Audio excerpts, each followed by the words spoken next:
Don, I'll start with you. Stevie, I think it was last week, said for 150 million euros, Mo Salah was replaceable. Don, you agree?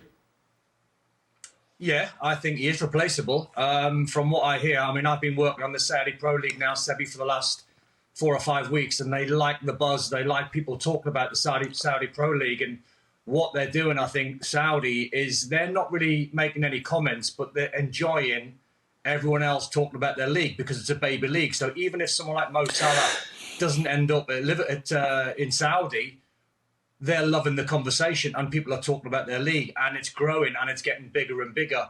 The number's the number. I mean, I personally don't think he will leave with 2 days left in the window. That would be a major signing for them to take Mo Salah like they did, to be fair, Jordan Henderson, Liverpool's captain, but it leaves Liverpool in a hole with 2 days to go. Now, of course, he's replaceable. I mean, off the top of my head, there's people like Federico Chiesa at Juve. There's people like Bukayo Saka. There's people like Miguel Almiron. There's people out there. They're not in Mo Salah's league in terms of his numbers, but Mo Salah, when he was at Roma and Fiorentina, wasn't putting up these sort of numbers. So he is replaceable. Everyone's replaceable. And Jurgen Klopp once said, if anyone doesn't want to be at Liverpool, he'll drive them to the airport. I don't see this happening in the next 2 days.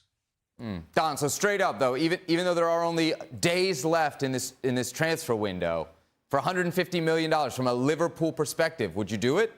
I wouldn't. I'd wait 1 more year because Mo Salah will be 32. The league's getting bigger and bigger. So if they bid 150 now, 150 might still be 150 to them in a year's time.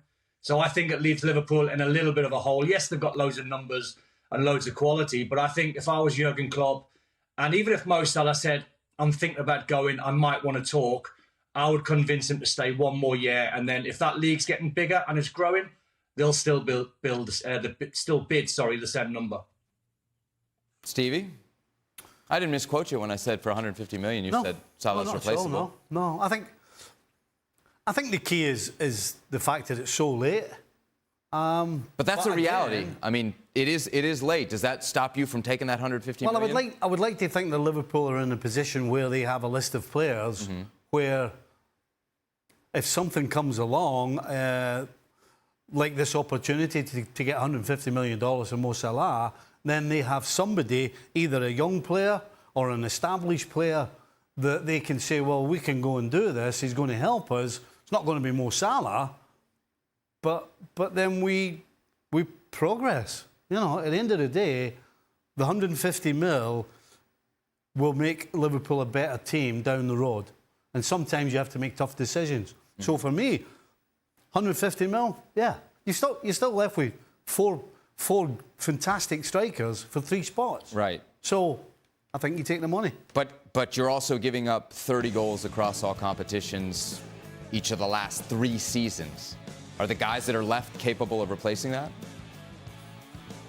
It's very easy to sit and say yes, because Bayern Munich would be the great example of we all thought yes, they would when Lewandowski went, and they absolutely fell apart. All right, so why is Liverpool different? Well, because listen, it's a different situation, it's a different set of players, and it's a team that plays a different sort of way. So listen, Liverpool have not had a centre forward like Bayern Munich have, who has had to be the talisman as far as scoring goals is concerned. Liverpool, in my opinion, can go, or could possibly have the answer right in the squad right now to replace not all the goals that Mo Salah had, but certainly get close to it, or replace them with somebody who else is going to score goals. Liverpool finished 5th last season with Mo Salah. Frank, can they still finish top 4 if they let him go?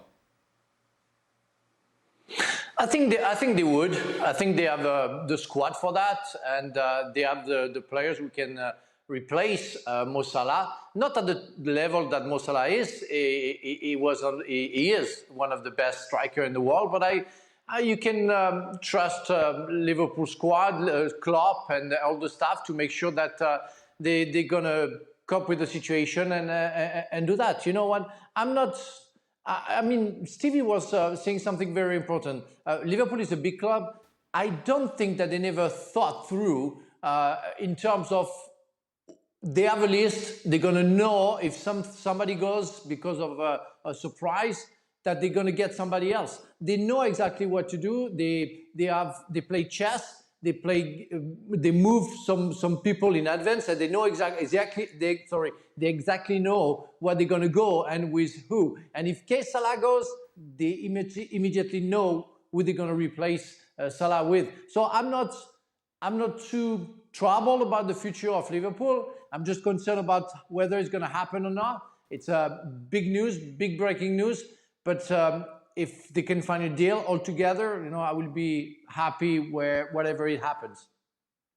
Shaka, what about you? Do you share everybody else's confidence that Liverpool can replace Salah? Listen, I never think any player is bigger than a football club. No player is irreplaceable. And in Stevie kind of summing that up when he was talking about Mo Salah and the 150 million, somehow Liverpool got past Kenny Dalglish. Somehow Liverpool managed to compete after Kevin Keegan, after Rush, after Aldridge. This for me is absolutely no different. Big clubs thrive. And while we're talking about big clubs and successful clubs, the most important piece to that puzzle will always be the manager for me. Jurgen Klopp is the one who steers this club one direction or another, or keeps them in the position that they are. There's no sign right now that Jurgen Klopp is going anywhere, so I'm not that concerned that Liverpool continue to compete as they have done post Mo Salah. To Don's point, and while yes, the Saudis have been spending money that doesn't make an awful lot of sense, 150 million or 120, whatever it is being floated right now, for Mo Salah at 31 with 2 years on his contract, I don't think he commands that at 32 with 1 year left. So now it's about Liverpool doing what's best for them in the longer term, because all clubs move past their big players. Seb, when Mo Salah was at Fiorentina, when he was at Fiorentina, he scored 6 goals. Granted, I think in about 15 or 16 games. When he was at Roma, he scored 14 and 15. So since he's gone to Liverpool, he's exploded under Jurgen Klopp. So for a guy that was hitting 14 and 15, he's replaceable. How, Don? How are you replacing 30 goals? How are you replacing 30 goals? Well, you buy someone in like Mo Salah was when he was hitting 15 or 16. So you find that player that you can mould if you're Jurgen Klopp. Because I think people get carried away, Sebi, and think, right, you've got to go out there and find 30 goals. What you've got to try and do is you get your Mo Salah that was getting 15, and then you make him better, and you turn him into a 25 and a 30. That's Jurgen Klopp's strength. So there's players out there that you can buy. I've named people like Chiesa. I've named people like Bukayo Saka. There's guys out there, and there's many, many more. I mean, listen, Mo Salah is an unbelievable footballer, but everyone's replaceable. Seb, how do you know that Salah is going to score 30 goals the next season? Nobody knows. Because he's done it for the last 3. At a certain age, yes, but at a certain age, we know that.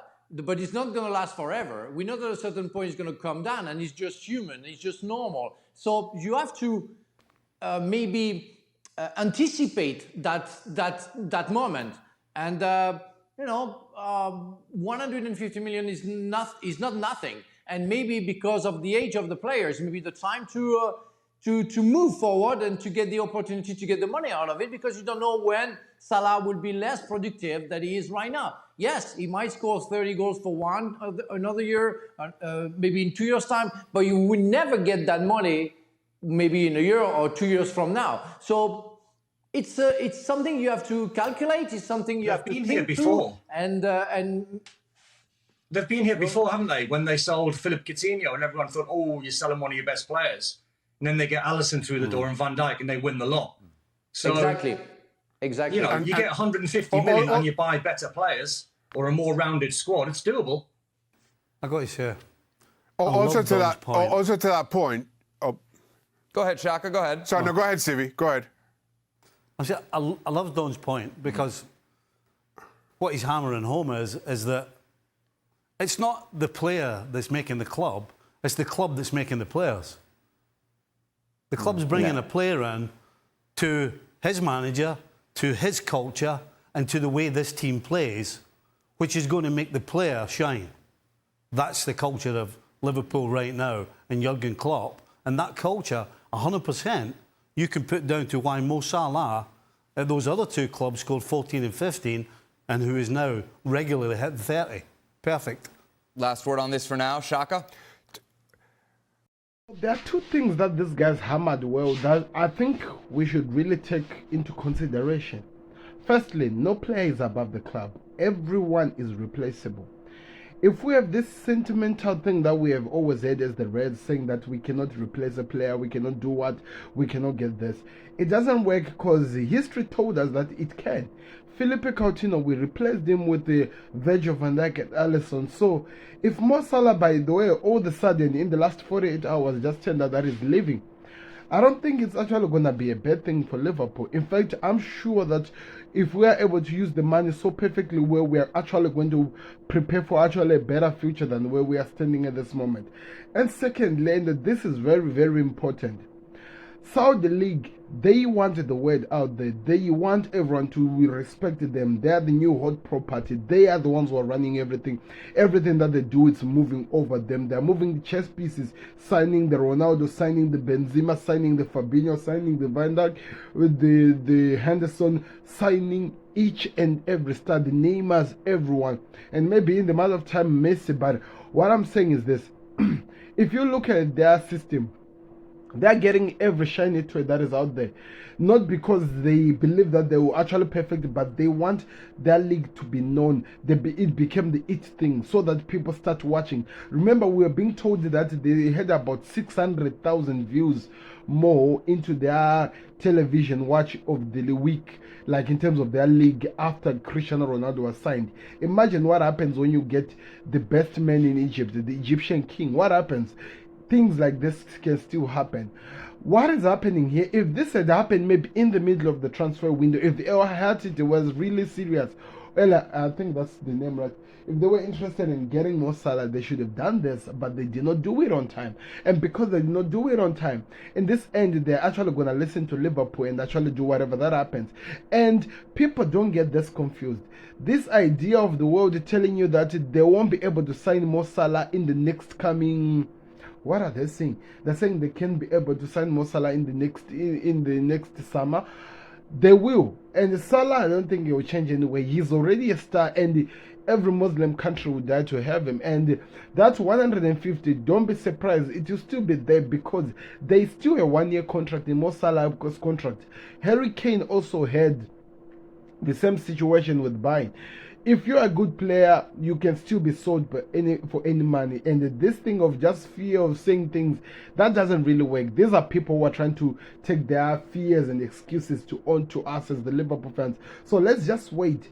Allow Mo Salah to enjoy the season that is ahead, because we all know that is going nowhere. And let's see what happens next season. It's gonna be an exciting time, and I'm telling you, this is gonna be an exciting time. And one thing that was said by Donny, and Steve actually alluded to it in agreement: no player is bigger than the club. The club is what is making the stars, never the player. The reason why Henderson was taken is because of Liverpool. The reason why Fabinho was taken is because of Liverpool. The reason why Mo Salah is needed is because of Liverpool. And the reason why Van Dijk is if he's going to be taken, it's also because of Liverpool. Because whenever players come to us, even though they are good, Liverpool are able to mend them and perfect them to their greatest strengths and weaknesses. So I'm not really afraid of this. But one thing I can tell you guys, it's 48 hours. Transfers are moving like crazy, and it's gonna be exciting times. So many players are gonna be moving, so many pawn and chases are gonna be happening. And so far to Brighton, who was supposed to go to Tottenham Hotspur, even Chelsea, it turns out he's going to Brighton. Cole Palmer to Chelsea, and now Matheus Nunes to Man City. Everyone is moving. So just watch. Manchester United could get from Amrabat. So let's just enjoy the last part of the window and let's see what happens.